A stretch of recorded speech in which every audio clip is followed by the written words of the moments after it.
Good evening, y'all, and welcome back to Apron Strings. If you've been here before, you know everything, and if you haven't, my name is Gay, and I'm so glad to have y'all here.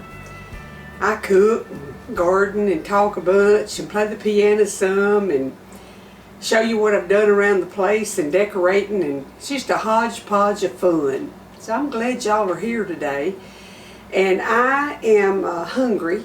And so I'm going to show y'all what I do when I don't have hamburger patties. I had browned some hamburger meat. There's not going to be a recipe card at the end of the video. I'm just going to show y'all how to make a crumpled burger. There used to be a little restaurant a few miles out of Cleveland, and it was called the Crumpled Straw. And they had a burger on their menu called the Crumpled Burger. And this is how it was made. So today I'm going to make a crumpled burger. And let y'all come along for the ride, and then you're going to want to make you some when you don't have hamburger patties, because you can still have a hamburger. Okay, I've got everything pretty well over here. I cooked my meat last night, so I'm going to get a skillet and heat some of my ground beef to where it'll be hot and I can get on with the burger business. Now it's totally up to you how much meat you want to put on your bun. I have the big, what are they, 5-inch buns. So this is a 1/2 cup scoop, and I'm just going to heat that much meat because that's about as big as one hamburger patty.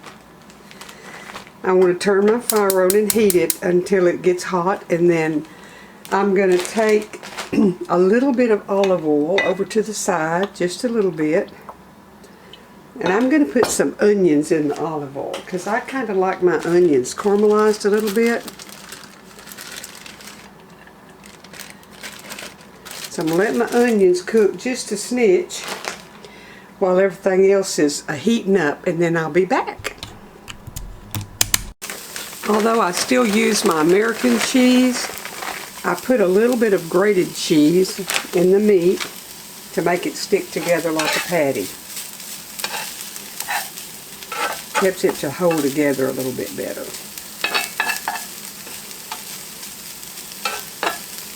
So I'm forming my patty, and let that kind of melt. Go ahead and put my onions on the top of this, and I really like to put my lettuce in here and wilt it some.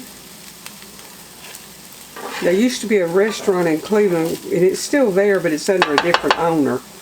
The Crumpled Straw, the D&M. They had the best hamburgers I've ever eaten in my life. I don't know how the little old lady made them, but they were fantastic. And she would always take the lettuce, and I'm going to put my cheese on here.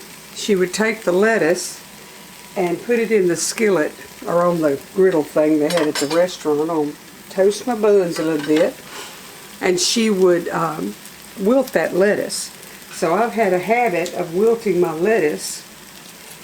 So I'm going to put some lettuce in here, some pieces, to just have it kind of wilt down a little bit while I'm doing everything else.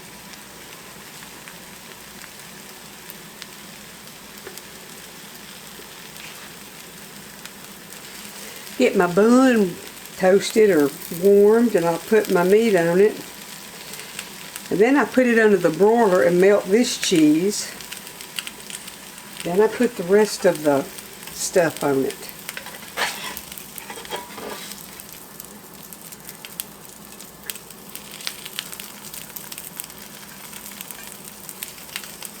Okay, I'm going to put this piece under the broiler to melt this. I'm going to go ahead and cut the fire off. And I'm going to put it under the broiler in the June oven.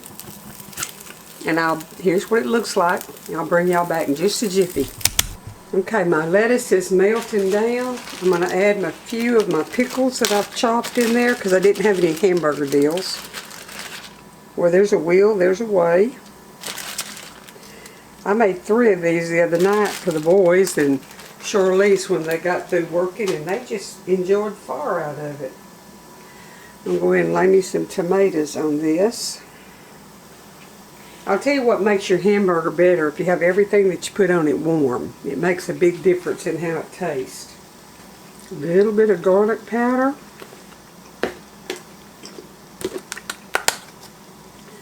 A little bit of onion powder.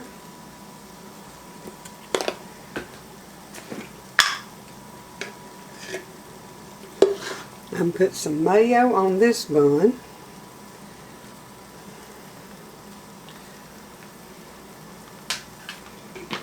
Let me get my plate.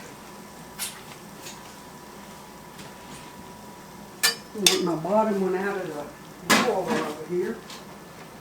I'm going to show you. See how it looks just like a hamburger patty and it's all on there? That's the bottom bun. Now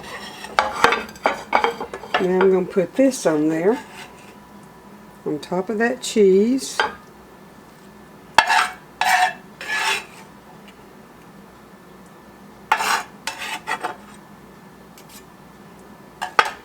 Got my fire off. I'm going to put just a snitch of salt. I don't like it too salty. And I got a good amount of mayonnaise, and y'all may not like that much, on the top. And that, my friends, is a crumpled burger that's delicious. Let me clean my mess up a little bit and I'll cut it, show y'all what it looks like. Let me get my knife here and I'll cut this thing.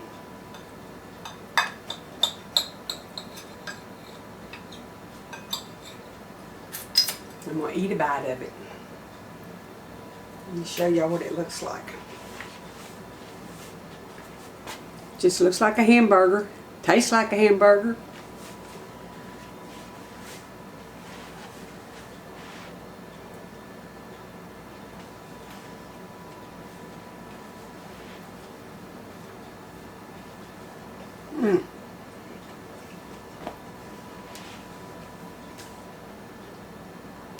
That's yummy.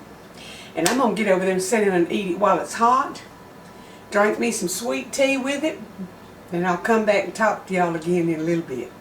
But you know how to make a crumpled burger. What I had to do was grab some hamburger meat out of the freezer and thaw it and, you know, crumble it up and make burgers. In like 20 minutes I had their burgers made. So if you don't have patties, you can make some crumpled burgers and they're delicious. Y'all, that was good. It was so big I couldn't eat but half of it, but it sure was good. The secret is putting something to glue your bits together, like your cheese, or go ahead and put your cheese on top and melt it. I do that sometimes.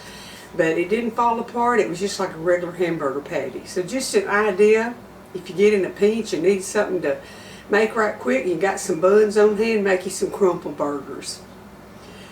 Y'all, we've been in wedding mode around here. There's been tree trimming, ordering chairs and tables, and getting everything gathered up to set the outside wedding up. It's going to be beautiful. I'm not going to film the wedding for y'all, but I do plan to take a picture of the setting. Richard's building the arch that they're going to stand in front of, and of course it'll be decorated. I'm excited. It's going to be pretty. So y'all will be getting to see a few of the pictures from the wedding. I have been decorating my house for fall, which I always do, but his rehearsal dinner is going to be here.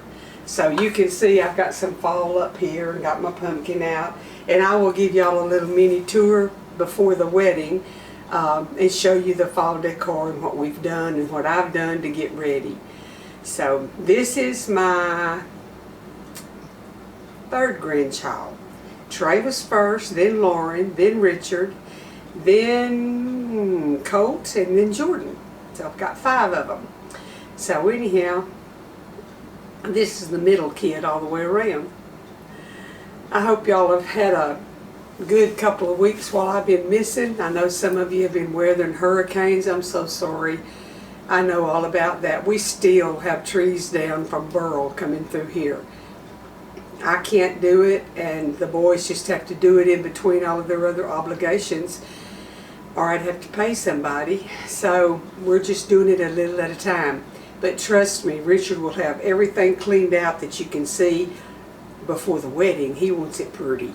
So that's an advantage of having it here. I'm getting some cleanup done. The good Lord bless and keep y'all. You know, I've been telling y'all to get some extra stuff in case of a hurricane. We never know what's coming. Of course, if it washes you away, what you've stored doesn't matter. But if you're one of the ones that your lights go out for several days at a time, if you got some stuff stored that you can use, that's good. So stock your pantry. We don't know what we're going to face. Natural disasters, financial disasters, nobody knows. It pays to have a little bit of food ahead. And if y'all are somewhere or know somebody that may have electricity out and can't cook, I saw a thing on Facebook maybe where they took little tea lights and put them like in a skillet and lit them and set their pot on top of it, and it worked like a stove burner. They were able to cook. So you might want to stock up. Those things are like 120 tea lights in a thing for not much on Amazon. So if you get you some tea lights, if you live in an area that has prone to some kind of a disaster, that's one way to cook. Or it would be good if you was camping, just to set them up there and put your pot on top of it and cook. So that's an idea for y'all to tuck away in case you need it. I'm going to try to be back here in a couple of days. I've got some croissants that I bought that we didn't make breakfast sandwiches out of. I'm trying to make a bread pudding, so if I get that made, I'm going to film it. I'm anxious for that too. I don't like sweets real good, but I do like bread pudding. That's probably one of my favorites, and cheesecake. Those two. Yummily, yummily. Okay, I'll see y'all again real soon. And y'all, I am so close to 25,000 till I don't know what to do. And when I get 25,000 subscribers, I'm going to do a giveaway. So I'm 100 and something away, I think. 25,868 maybe now. So I'm not too far from 25. So we'll have a giveaway when I hit that number. And thank you to every one of y'all that's been with me from the beginning. I appreciate it. And I'll see you again pretty soon. Hope it won't be 2 weeks this time. I'm just busy.